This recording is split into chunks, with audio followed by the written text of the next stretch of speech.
Hey guys, welcome to Beyond Bricks. I am your host, Kevin Stewart. And today, guys, we are just going to jump right into it. Today, we are going to talk about enough. We're going to talk about, do you have enough? Are you living a life where you're content and happy with what you have, or living into the worldview that you just need more? That more is better. I think we live in this current state where people believe, in our culture and our society tells us that more is more, that you have to be extra, that you have to have extra. You have to go to the next level, have the nicer car, have the nicer watch, have the bigger house, have the better this, the better that. And we don't live a life of contentment. These last couple of years, I have really started to feel the idea of living a life of contentment, living a life of joy and happiness that goes outside of stuff and outside of things. Now, it does help that I've been blessed. I've been able to experience and have some very nice things, do some very fun experiences. So that's a good thing. But now looking back over my life, I've realized that, guys, that's not what it's all about. Life is about so much more than things and stuff. And as I've grown my company, as I've built my business, I went through a time and through a path where I was not satisfied with what I had. I felt that I needed to do something bigger and more and extra. Why? Why did I want to do that? Why did I want to go to this level that was going to create more stress, that was going to create more problems in my life? Was it because of that I wanted to do something more for the world? Was it for the right reasons? Or was it because of my ego? Guys, I believe it was because of my ego. I believe that now less is more and more is just ego. You get to a point in life where if you can appreciate what you have and where you're at and the people you get to be there with, that's where life's true joy and contentment happens. But anything beyond that is just ego. So today I want to explore that idea. I want to explore the idea of enough. How do we get into this world where we can be happy and content with enough? And why are some of the reasons that society is pushing onto us this idea of you have to have more? Why is that? So today I want to start with a story. It's actually a story, as you see behind me, and as we all know, and you've heard me talk about on the podcast before, Legos is a big part of my family. It's a big part of my family, not because of me, but because of my son. My son, Jesse, absolutely adores Legos. It is insane to me how good he is at it. He is so good. He has been putting together Lego sets. He's now 8 years old. He's been doing Legos since he was probably 4 years old, 3 or 4 years old. And he's been doing, since he was 4 or 5 years old, Lego sets that are 18 and up. Lego sets like the one behind me. He does these, he puts them together in a day. Lego sets that would probably take me a month. My 8-year-old son can put together in a matter of hours. He loves it. One of our favorite times and our favorite shows that we watch is Lego Masters. We love that show. We laugh. We have a good time. He tells me all the time about he's going to be a Lego master and he's going to bring me on the show with him, but it's okay because he will know what to do and I'll be able to follow him in his ideas. But he goes, Dad, you always have good ideas, but I'll know how to put the Legos together. We're going to make a great team. Gosh, I love that. I love that. So today I want to start a little bit with the story of Lego. And something that I didn't know until I read about it. I actually heard about it on a reel and then I went back and I researched it. I did not know Lego almost went completely belly up bankrupt because they didn't feel they had enough. They went with the mindset and the idea that more is more. And so what did they do? In the 90s, they started to expand their company. They got into all sorts of different things. They got into massive theme parks. They got into different types of television shows. They got into t-shirts. They got into clothing. They got into video games. They got into action figures. They got into things that were not a part of their core principles. They got into things that were beyond bricks. Beyond bricks. That was their core. The brick was their core. But they went so far outside of that because the leadership at the time decided, well, we were successful in this realm, so we have to go to that and that and that. More. And in 2004, actually before that, in the early 2000s, Lego was $80 billion in debt. $80 billion in debt. I can't even comprehend being $80 billion in debt. But they as a company were $80 billion in debt. They were losing over $1 million a day as a company.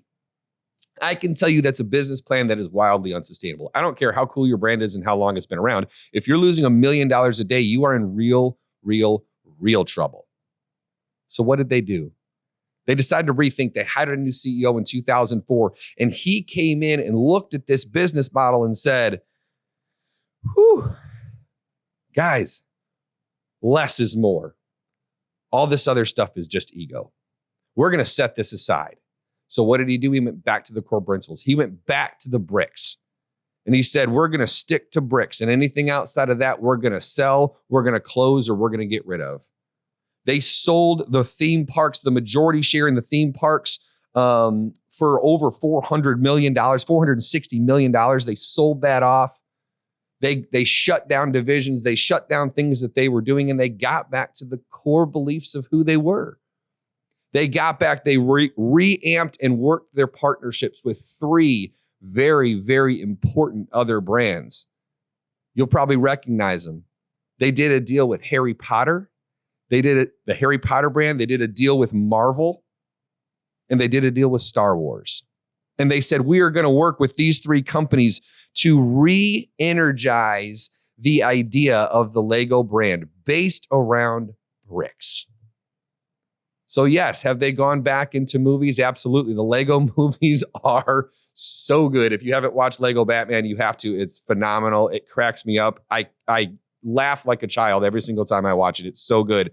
All the Lego movies are fantastic. They've gotten back into video games. They have the television show, but every single one of them goes back to the simple and simplistic idea of bricks. It goes back to their core founding principles.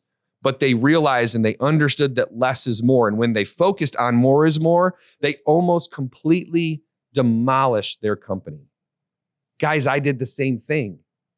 A few years back, I made what I thought was a strategic decision to expand the way I was thinking and get into a partnership for a potentially very large brokerage. And by the grace of God, it didn't happen. That deal and that idea went away. And I can tell you, looking back on it now a few years later, I am so blessed and grateful that that dissipated, because it was going to take me away from the core principles of who I am and who I want to be and the core basics of what I want my company to look like. Guys, it was going to steal that. It was going to take that away. It was going to get me focused on something that did not bring me joy. It was going to get me focused on things like agent recruitment for the company. Guys, I don't like doing that. I actually I get no joy out of recruiting agents. I do get joy out of coaching and training and teaching and providing value to agents and people that I'm in relationship with. I get a ton of energy out of that, but I don't get energy out of recruitment. It's never been something that's for me. It is for others.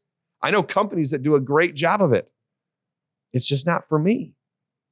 If I had gone down that path with the mindset of more is more, I don't believe I'd be on camera with you right now. I don't believe I'd be living into the life that I was meant to live if I had taken that path, because it took me away from the core belief of who I was. It took that away.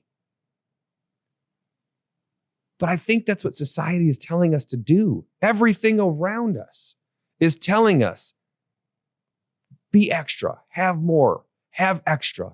That's all that matters. Sacrifice everything that is important to you for the next fancy car or the next giant yacht. Sacrifice it. Sacrifice time with your family. Give away those moments, because all that matters is the good old-fashioned money. I read a quote that really hit me a while back, and I sent it out to a ton of people, and I want to read it to you guys now. It said, "I'm not chasing money for luxury. I'm chasing it so that I can sleep peacefully, say no without guilt, take breaks without asking, and I can help people that I love. That is what wealth gives me. Wealth gives me the ability to do those things, to be peaceful, to have joy, and to take care of the people that I love." Guys, that's all that money is to me. And I believe when you reach that point in your life where you can look at financials from that perspective, that's when you can truly find joy. But why are we so obsessed? What is it that why is our culture telling us to be obsessed with more? Where does that come from? And what are the pieces? What are the things that we can see and identify to see why our culture is preaching this to us? First thing, consumerism is the engine of our economy. Very easily said, consumerism is what drives our economy. Obviously, that makes sense. But because of that, it's always in our face. You can't go anywhere without hearing something advertised. Think about social media. Social media on Facebook, when it first came out, was used as a social platform to interact with other college students.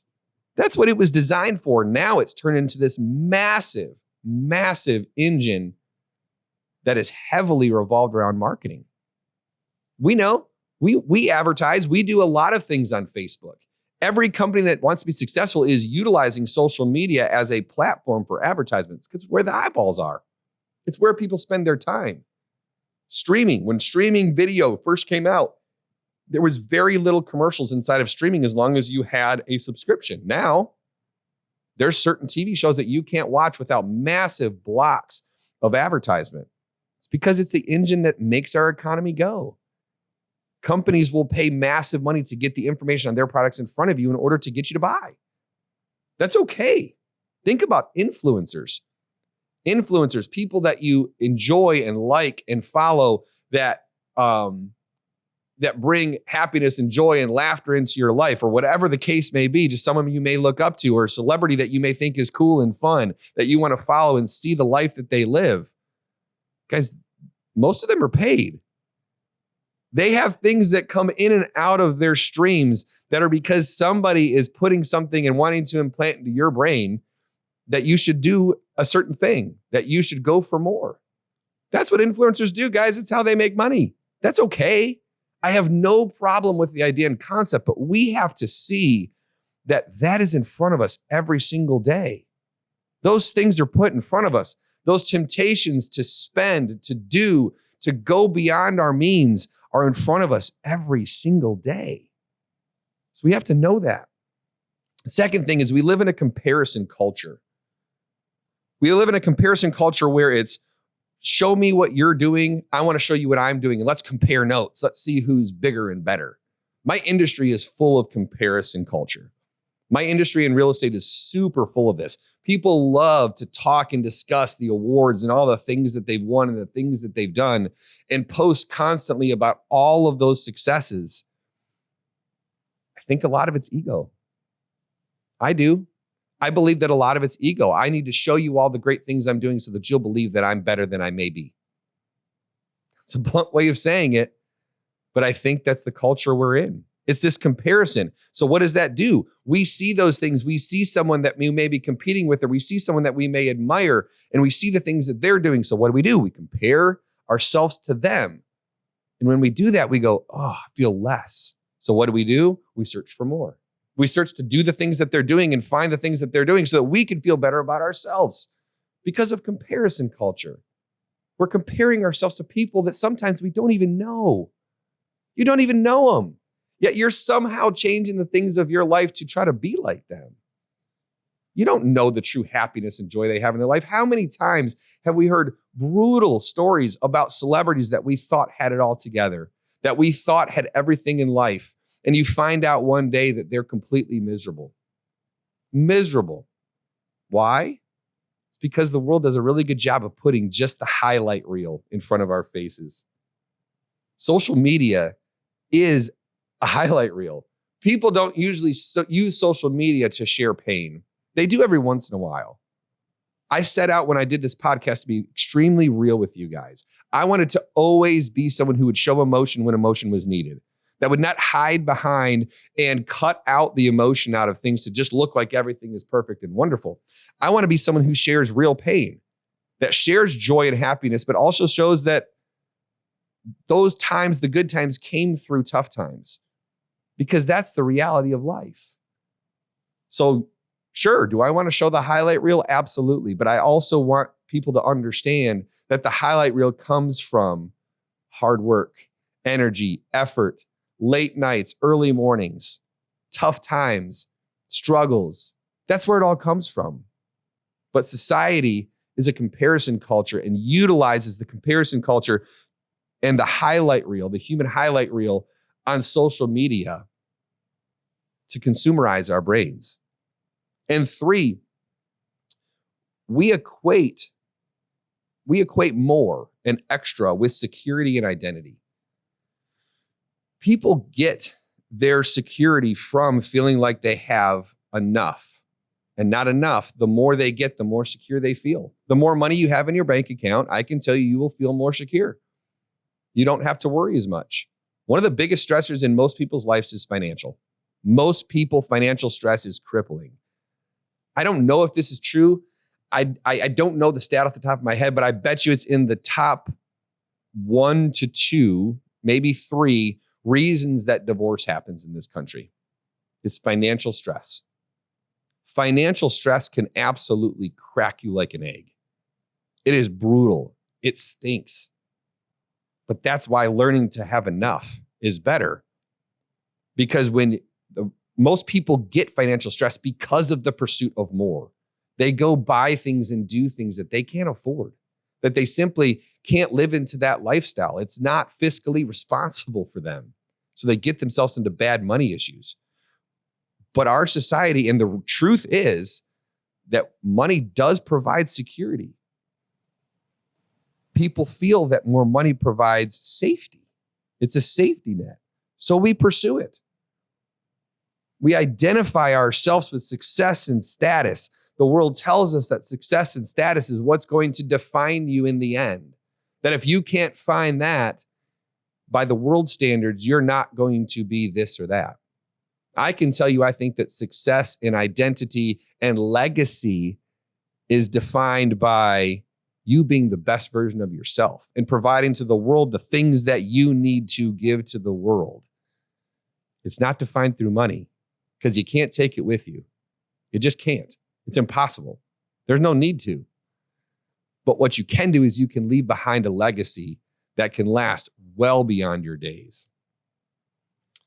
So one of the times when I learned, and not just learn, we can learn things through hearing them and knowing them, but seeing and experiencing something that proves to you that true joy and happiness doesn't come from things like money.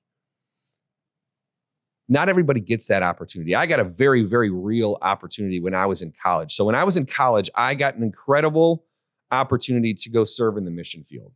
And I went to Africa. We went to Nairobi, and we were in Eastleigh. It's a small village in Nairobi, and this is in Kenya. And we served with an organization called Made in the Streets. It was an incredible opportunity. We were there for almost a month, spending time working with street kids. Most people don't know there's over a million homeless children under the age of 18 in Nairobi. 1 million. And that was 20 years ago. I don't even know what it is now. You want to talk about an epidemic? You have children that are 6, 7, 10, 12 years old that live in the streets.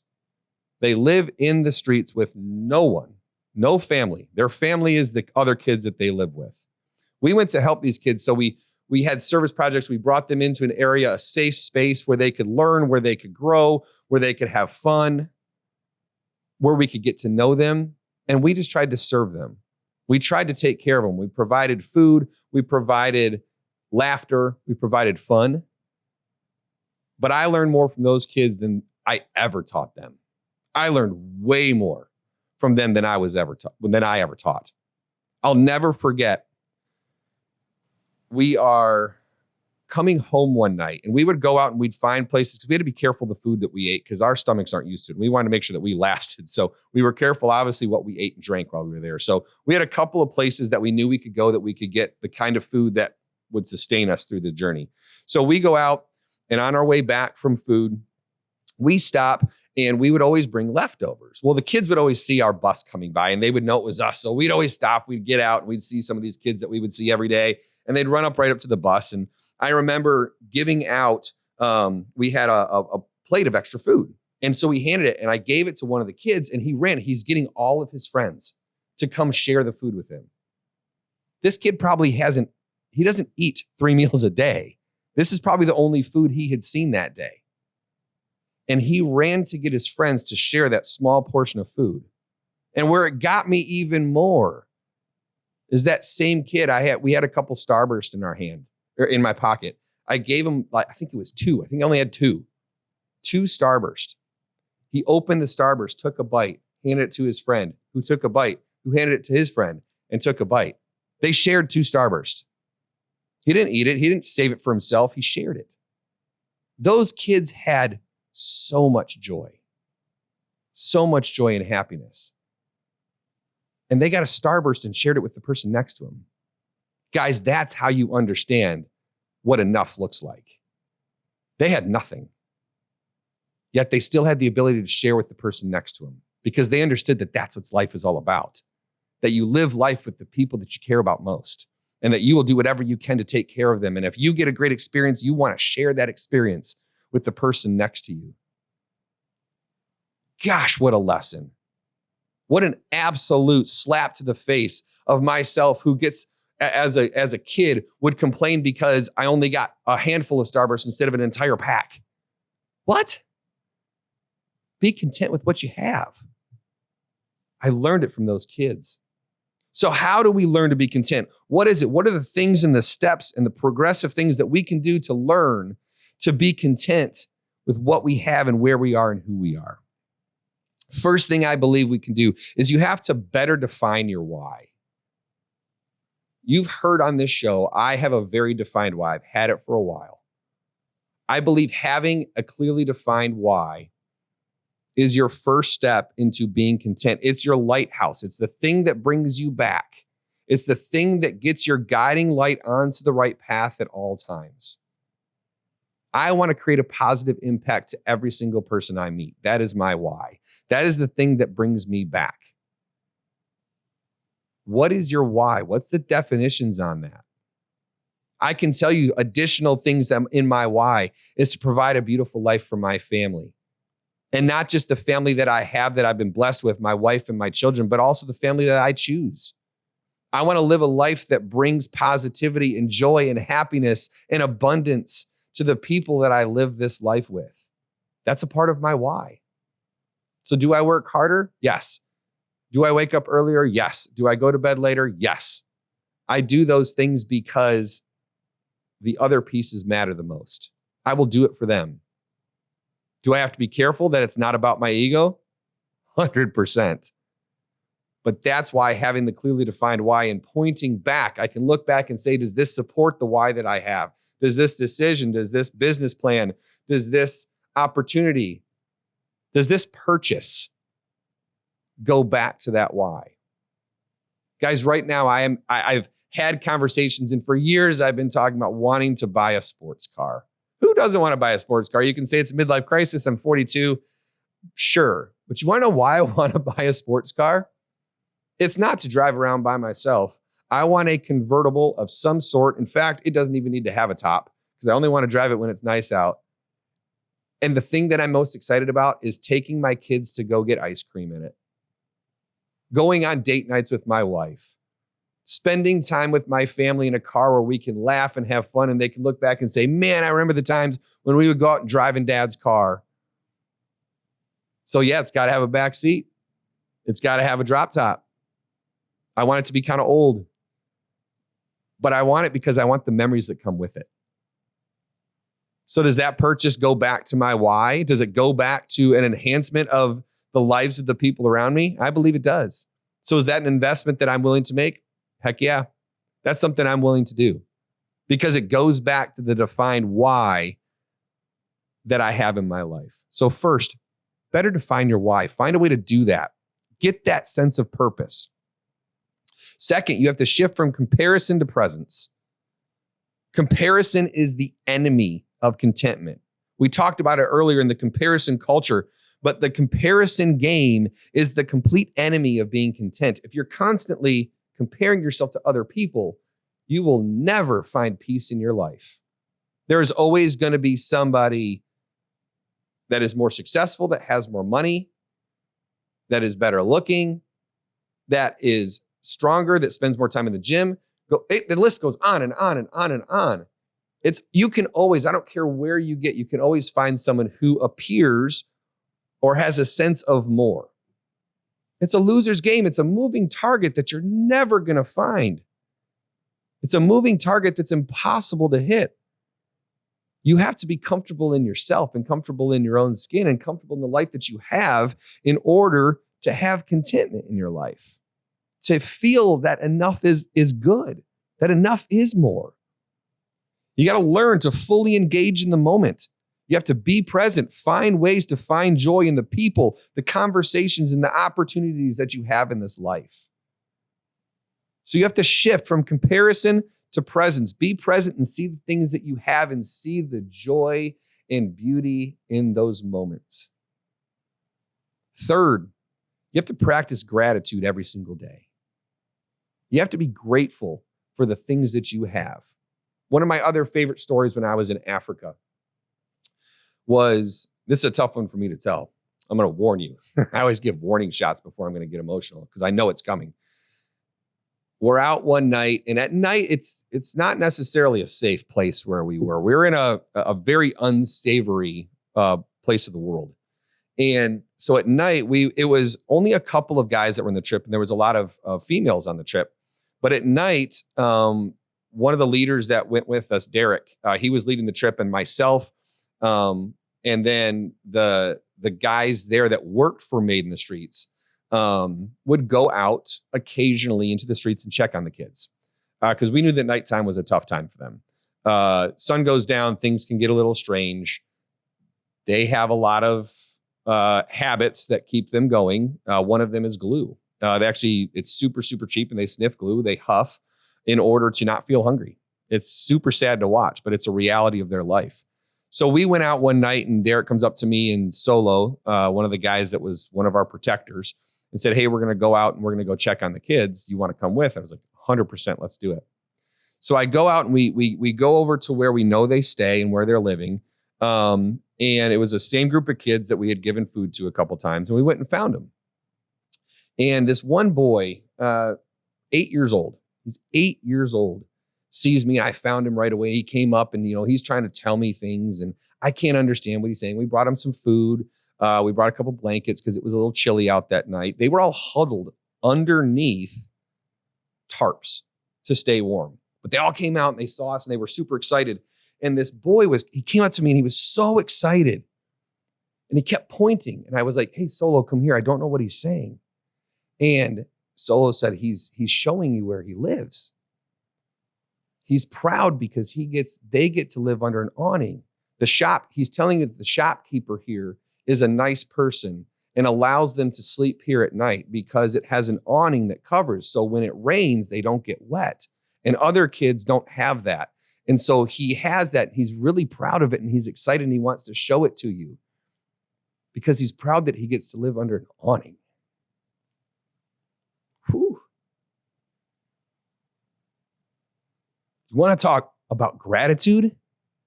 He was grateful because he got to sleep under an awning. And he was grateful enough in it that he wanted to share that with me and show that to me. Guys, that's an extreme example of being grateful for what you have.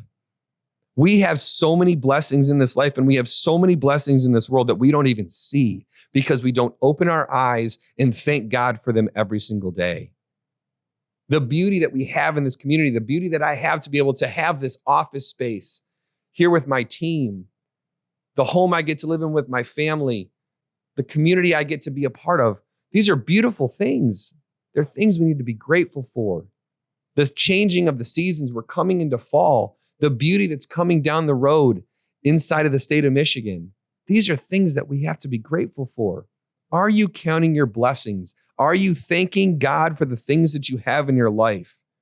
And are you slowing down enough inside of your daily routine to create space to see those things, to reflect on the beauty that you have in this life?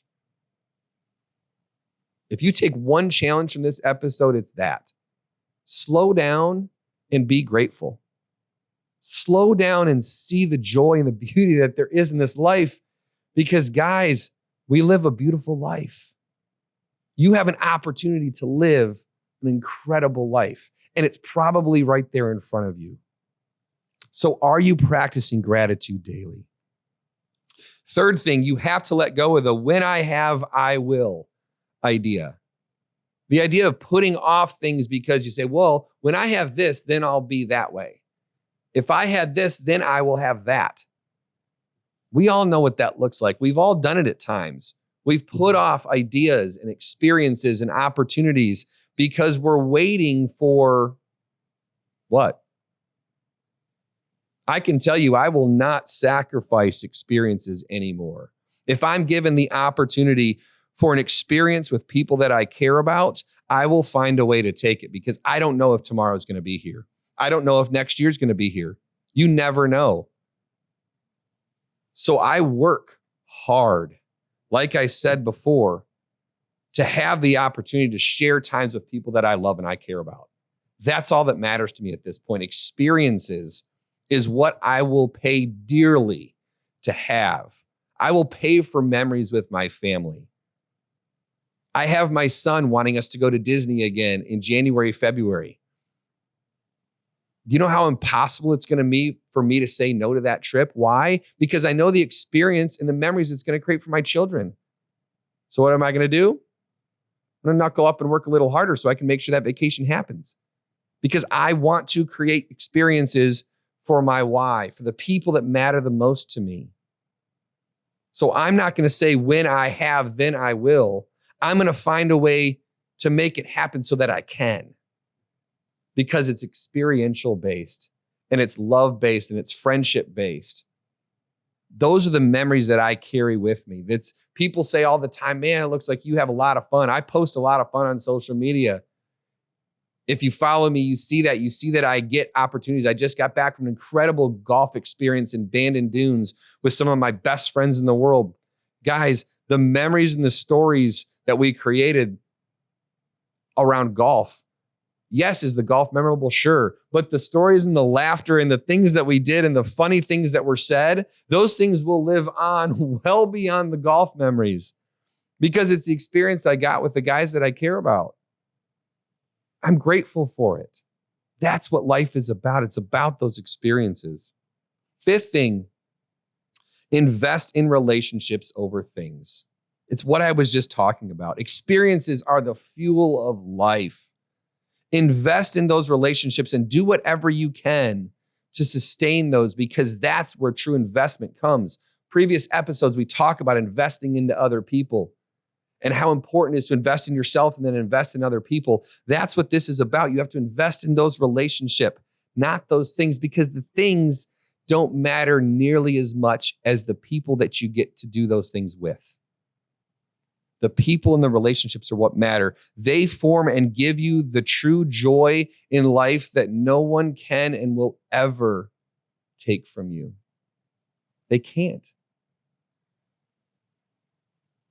I hope you can use these things. I hope you can find a way to define your why, move from comparison to presence, show gratitude and feel gratitude daily. Let go of the idea of when I have, I will. And then invest into those relationships. Because if you do those things, if you do those 5 steps, I believe you will start to feel the joy and the presence of enough. You will start to feel that life has provided you a beautiful and wonderful opportunity. And it can shift your mindset away from more is more and start to realize that less is more and more is just ego. Guys, every single one of you has an opportunity to be great. Every single one of you has it in you to provide something to this world that is super important. As always, I challenge you to go out into this world and be yourself because the world desperately needs you. Have a good day. Bye, guys.